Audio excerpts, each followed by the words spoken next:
quite something to come back to Parker Hall. I left here in 4th standard. I used to sit someplace right in there. And it's really extraordinary to be back. My family, almost 100 years ago, bought the bungalows just below the cantonment up at Landauer Villa. So Landauer has been our family home for a long time, and I've spent many, many happy days and cold, wet nights tramping around the Himalaya. So I just want to say how very happy I am. But I'm going to talk about the Yeti. Who here knows what the Yeti is? Put up your hand. What is the Yeti? Come on. Bata dijiye. What is the Yeti? Somebody call it out. You don't have to reveal your identity. One little snowman. Is it a man? What is a snowman? And what is a abominable? What is this? Is it, is it in Hindi, is it a bhoot or is it a janvar? Come on, tell me, what do you think it is? Call it out with me. Call it out. It's a legend.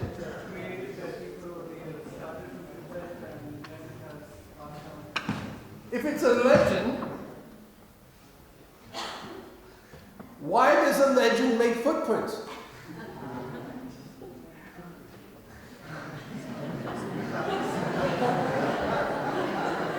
Come on, are you a student here in Woodstock? You're an alumnus?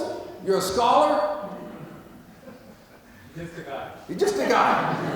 Okay, I'm a guy too. I get it. It's a guy thing. Guys are good at legends. But it makes footprints. Okay, I want to read you a little bit from my new book. Okay, because it started for me at Woodstock School. July, this is a book that's coming out in 1 month. It's called Yeti, The Ecology of a Mystery, from Oxford Press. July 1956. 27 years before I found those footprints on the Barun Ridge, I crossed the Yeti's trail. I was 11 years old. We lived above the town of Mussoorie in the Indian Himalaya, the last bungalow at the top of the hill. It took over an hour to hike there from where the motorable road ended. An expansive compound it was, and in those days, there was jungle all around. Walking into the jungle was like stepping out the back door, a skill of everyday life, in the way a child in the city learns to cross wild traffic when stepping off the curb, or a child on the farm learns to climb aboard a moving tractor, or children everywhere learn to navigate their parents' tantrums. Whatever world they grow up in, for a child, that world is normal. That day, the monsoon was pouring outside our bungalow. While Grandma took a nap, I quietly crept into the kitchen. A screened-in cabinet was where the tea cakes lay. But while passing the dining room table, I was stopped by a photograph on the newspaper, a footprint. At the age of 11, I met the Yeti for the first time. In exploring the Everest region, Eric Shipton and Michael Ward found this footprint high on the Menlung Glacier. And now, in 1956, the Statesman's newspaper, many of you must read it, was saying that other mysterious human-like footprints had been discovered. The article asserted that the independently taken photographs, 5 years apart, meant that the Yeti moved from a possible freak into fact. Photographs across time made it unlikely that the 1951 prints whereby an abnormal individual, a mysterious species, must be walking across the snows. Legends don't make footprints. In the library of Woodstock School the following Monday, I read everything I could to find out about the Yeti. The next Sunday, I asked Mother if I could walk down to the British Library in Missouri, above where the car traffic stopped, and where we started to climb to our houses. The walk takes almost an hour. Not even Mother, who was a reading teacher, was sure her 11-year-old son would walk that far for books. Well, in 1956, I started walking. And here's the 11-year-old boy searching for the Yeti high above the Kulu Valley on the pass into Ladakh. Okay? I tried my hardest, but I kept searching. Let's get back on these. And in the course of decade after decade, I had the privilege of climbing many mountains, 14 first ascents here in the Himalaya. Back in the 60s and 50s, there were still lots of unclimbed peaks. But I was always looking for the Yeti. And let me tell you, when you go Yeti looking, you go to uncommon places where there are no villages, right? You're searching for something that hasn't been found yet.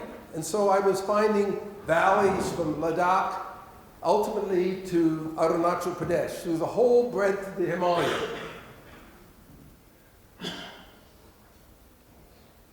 But there were always the footprints.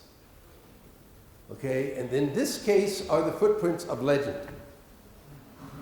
Okay?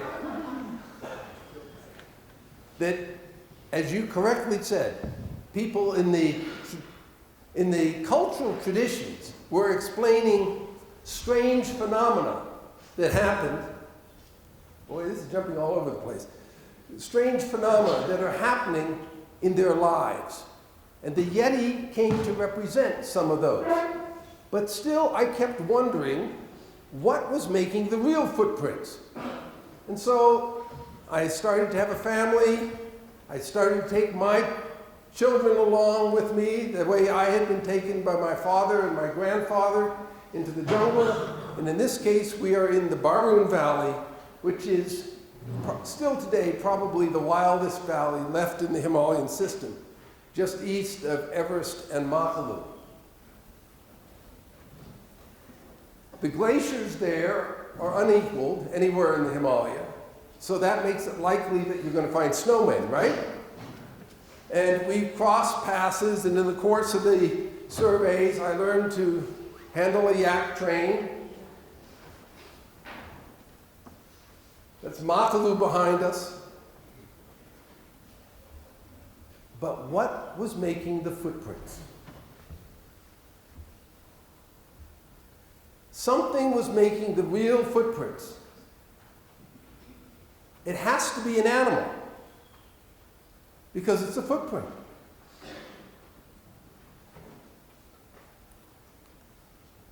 And it turns out to be, as you said a little bit later, correctly, a bear.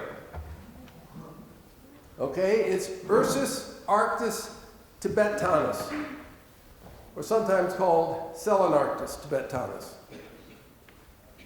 Okay, ultimately I recognized that all Yeti footprints went uphill. We have no Yeti footprints on the level or on the flat. It took me 27 years to figure out that all Yeti footprints were going uphill. So something about the mountain was making the animal, not the animal in itself. And this is the story of the footprints. So I want to explain before we get into some of the other meanings, the story of the print. Right down here is the enigmatic claw that looks like a thumb. See that up there in the front at the top that looks like a thumb? but you don't see the claw on it because in Shipton's print, come on, Shipton's print, the claw didn't sink into the snow. But here, what is actually going on is it's an overprint. This is the back foot, and up here is the front foot. So what is normally, let's see if this works correctly.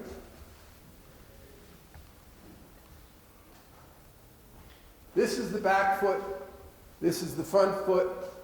Up here you see that thumb-like feature. If the bear is going uphill, the back foot falls further back, and it makes it long and hominoid-like with a thumb. These are one of the sets of Yeti tracks that I found, and the story gets very complicated. But this is the simple explanation for how you get, come on. What looks like a hominoid print, but is actually a composite print with the back, come on, of this being the front foot, that being the back foot, and it makes it elongated in that direction. Well, I was invited to the Royal Geographical Society in London to get to speak. I was invited around the world. I was getting very high speaker fees, and I realized that I was going to become a Yeti. You can easily get your identity. My friend Ed Hillary said, it was nice to climb Everest, but I would sort of like to be known for something else. You know, and so with colleagues, a couple of whom are, about 5 of whom actually are Woodstock alums, we began to create a series of national parks to preserve the habitat.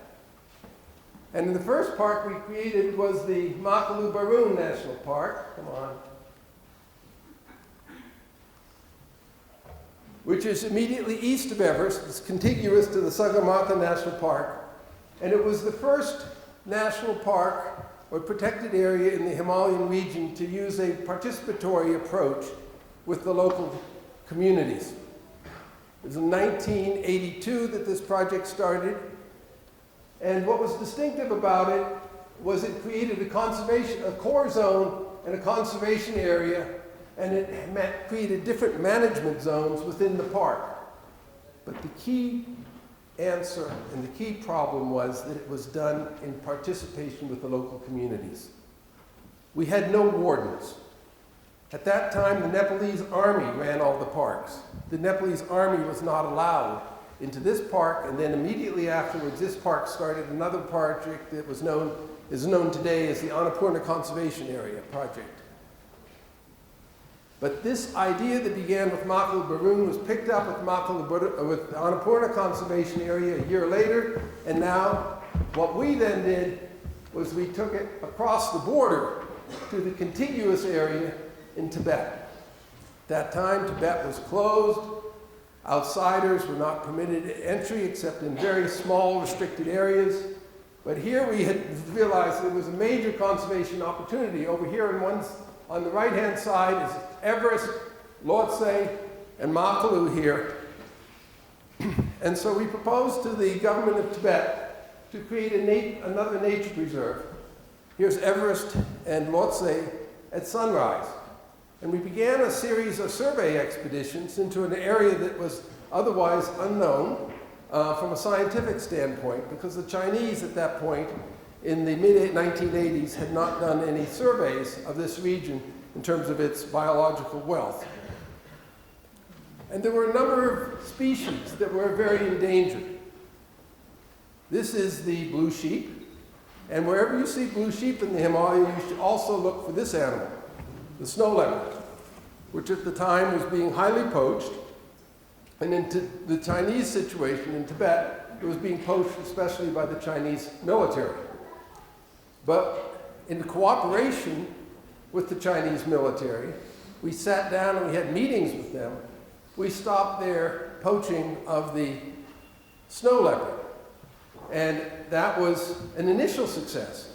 But at that time, there was also a lot of meat being gained by machine gunning this animal, which is the Tibetan wild ass.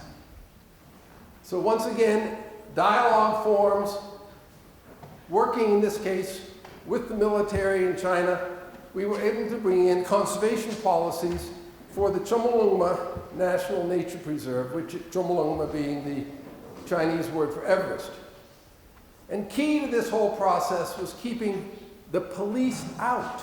I mean, we were working with the army, but we were saying to the army, it is not your job to enforce the regulations. It's the community's job to enforce the regulations. The community needs to see it that this is an incentive, not a punishment. And so we created new types of workers called pendabas, who did health work, who did education work, and not just the enforcement of wildlife laws.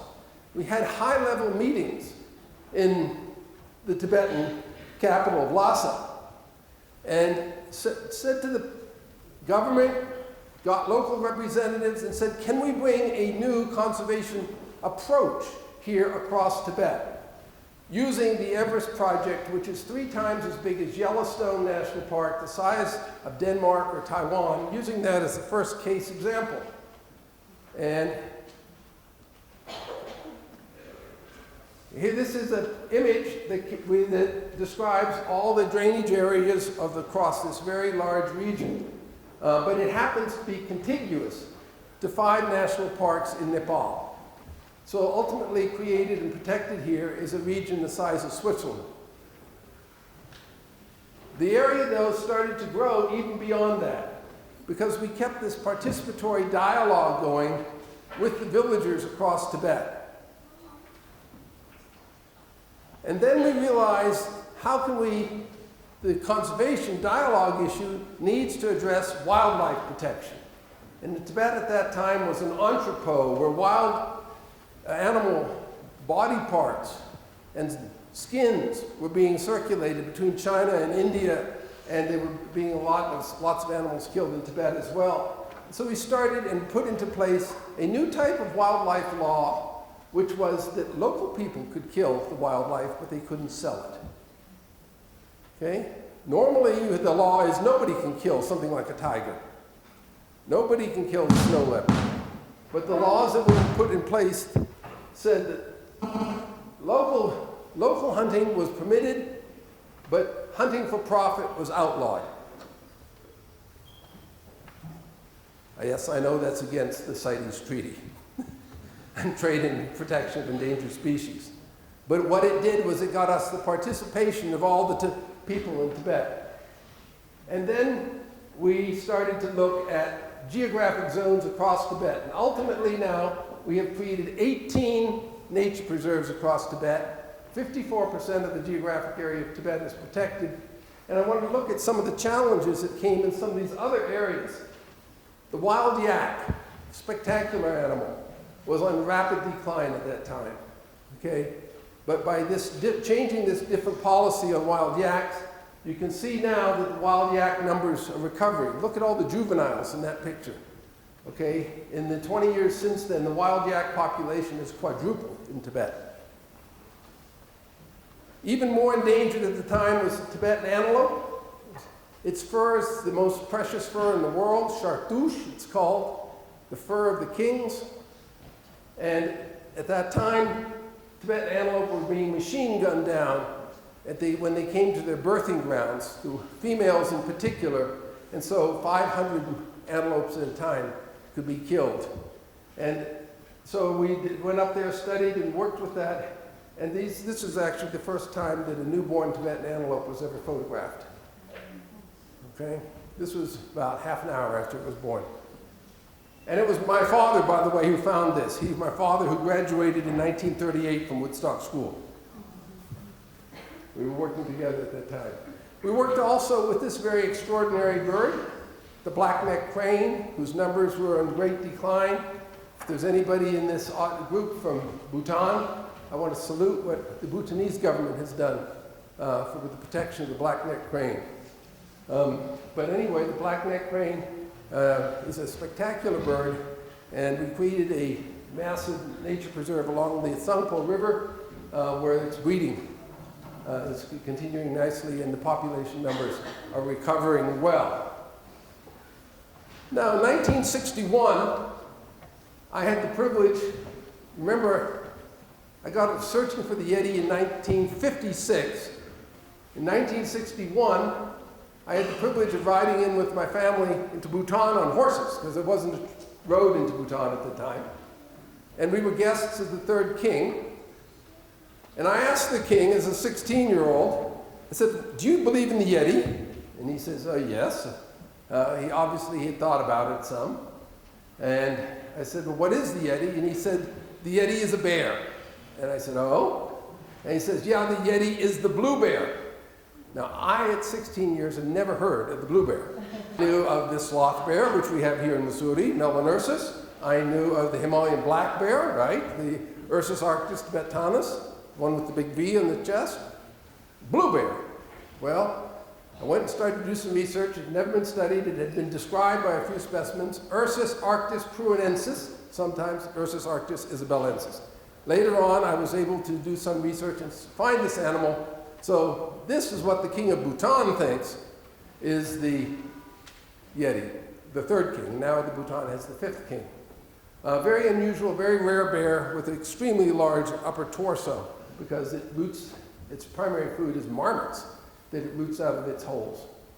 But coming back to the conservation growth that's happening here, there's a lot of stuff that's happening here in India. I've been working a lot in Arunachal Pradesh, where we've been some great success, especially with community preserves. But let's talk about the Tibetan example, specifically up here in this area with satellite image. The deepest gorges on the planet, the Namche Gorge, is 4 times deeper than the Grand Canyon in the United States. Okay, it's 25,000 feet from the bottom to the top. Okay, here are 1/7 of the timbers of China in terms of the biomass, timber mass. These, in these spectacular canyons. Some amazing animals, Rhinopithecus baetii, the snub-nosed monkey, the highest primate in the world, except for the Yeti, of course. Okay, it lives off of Spanish moss, which we also have here in Missouri. Okay, that's its primary food. Fantastic forests, fantastic deep canyons. This is in the Yangtze, headwaters of the Yangtze, looking down on a rainbow. Okay, the 4 gorges are the Yangtze, the Mekong, the Salween, and the Brahmaputra. But what was going on at that time was that these forests were being clear-cut. And vast ecological damage was being done. This is 2,000 vertical meters of clear-cut forests. This would happen to be in the Salween drainage, this particular day. And as this picture shows, we were counting 350 trucks a day taking timber out of these gorges to fuel the economic growth of China. Well, the problem is you start clear-cutting forests like that, and downstream in China you start to have major flooding, which by 1996 had become a major problem, especially with the construction of big projects like the Three Gorges Dam in China. So once again, a participatory approach. We were not using discipline and wardens to enforce the policies, but we're working in partnership with the people. And now all the forest logging practices throughout that whole region are under management. There is some sustainable cutting where it can be done. And the 4 Great Rivers Nature Preserve, the size of Washington State, is in place. So across all these years, I'm still looking for the Yeti. I know in my heart that the Yeti is a bear. I can explain this footprint. And I go and I give lectures at distinguished places like Woodstock School. And nobody believes me. And the reason that nobody believes me is because what we're really interested in is not the animal. There's another Yeti. It's an icon. It's an idol. When you look at the idol of Hanuman, do you believe that that piece of stone is alive? A monkey? No, it's a representation. It's an icon of a natural force that is our connection to nature. The idol is a bridge between us as humans and the great beyond, a divine. You can call it Brahma, you can call it Chi, you can call it the great medicine, you can call it Gaia. And it became clear to me as I was lecturing about the Yeti that the Yeti was an excuse to have an icon that is a connection of us into the great beyond and the great wild. So I started to write this book. Well, actually, I've been writing this book for many years because I had all my field notes. And Oxford Press said, we're going to publish this book. And I needed to use this photograph in my book. And so I kept writing to the Royal Geographical Society saying, can I have permission to use this photograph? And for 4 months, they didn't answer my messages.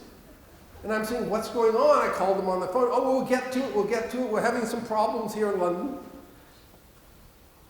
And then finally, I get a message when my editors at Oxford are all upset. Why isn't this here? It's holding up publication. And they say, Professor Taylor, which photograph do you want? Now, mind you, I have been looking at Yeti photographs since 1956. I've got a file this thick of Yeti articles and documents. I had never seen this photograph. To the best of my knowledge, it's never been published. And I am months away from the release of the book.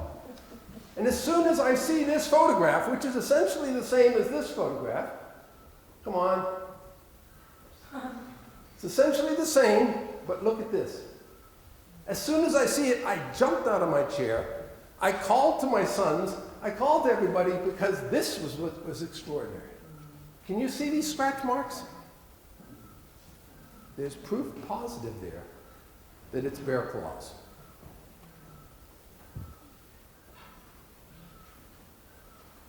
And I said, what a gift! You spend 60 years searching for the Yeti, and as your final book is going to press, you find the mysterious photograph that it shows that even the original picture is the truth?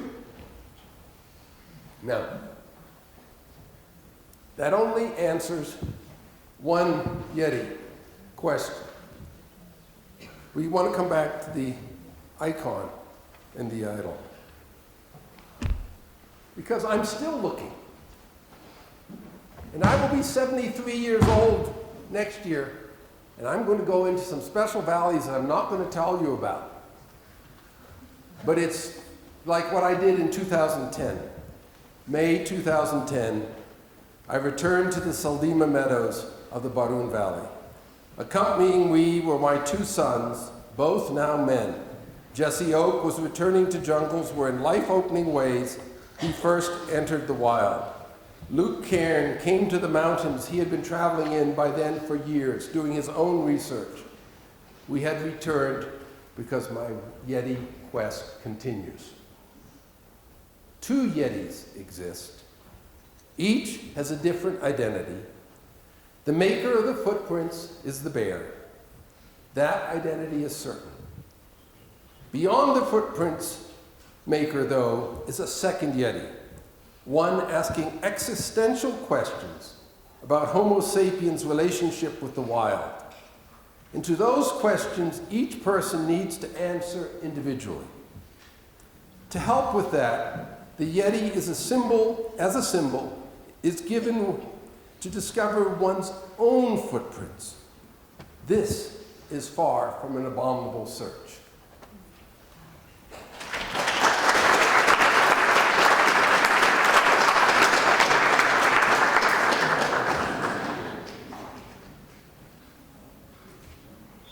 Are there any questions? We enter a very scary time, when everything on our planet is changing. Climate change, this morning it was announced, I read it in the New York Times, new evidence that Antarctica is shedding off massively large sheets of ice. My brother is very much involved in issues of global pandemics, and we could be taken down at any time by a new type of pandemic. The global financial system is in chaos. In the United States stock market is changing at 27 times earnings. And of course, in America, we have Donald Trump. I think each of us has many questions to ask, but these questions relate to our relationship with nature. If we stay in auditoriums to learn about nature and don't actually go out and get wet and get muddy, if we think that we can control nature, we're going to spend our whole time on a computer. So I urge each of you to do what you did, Desha, to start where you were in South Africa and start to climb the mountains, to do what we saw yesterday in the movies about the individuals who were questing for their personal performance and to find their personal identity. Okay? Because when you follow that passion, as we heard with you, it's so much fun. It's an adventure, but it's so much fun. And I can guarantee you, I wouldn't trade my life for chasing Yetis from Woodstock School for big fancy positions anywhere. Because this search has brought the ultimate meaning to my life. So thank you again. Well, you can read the Wikipedia page where my discoveries are explained, but on the new Wikipedia page, it doesn't show about my last footprint with the boot. And the boot is an interesting word because in Hindi it has a second meaning. But I have, it's interesting, there is a famous mountaineer called Reinhold Messner, who's a friend of mine. Many of you may have read, talked to Messner even. Reinhold, my first book on the Yeti was translated into Italian, and he speaks Italian. That's how he first discovered my bear facts. And in his book on the Yeti, he doesn't unfortunately reference mine, but whenever he gets a couple beers in him, we have a nice conversation about the fact that he agrees. But I don't want to take credit for the originating the bear explanation. That credit goes to Smythe in 1938. And Charles Evans in 1955 followed his set of Yeti prints and was able to show they were bears. Okay? So there have been a number of other people who have also come to the conclusion. Now there's some people who think that it's a bunmash or something like that. What my work is different from anybody else's is that I think I explained the Shipton print from 1951. And the Shipton print is what got the whole global discussion going. And in the book, I take it apart and I show where each of the nail marks are, and I explain all of that. So the idea of the bear, as from the learned input here, I'm going to look forward to talking to you afterwards. The idea of the bear has been there for some time, but the great mystery has been with Shipton.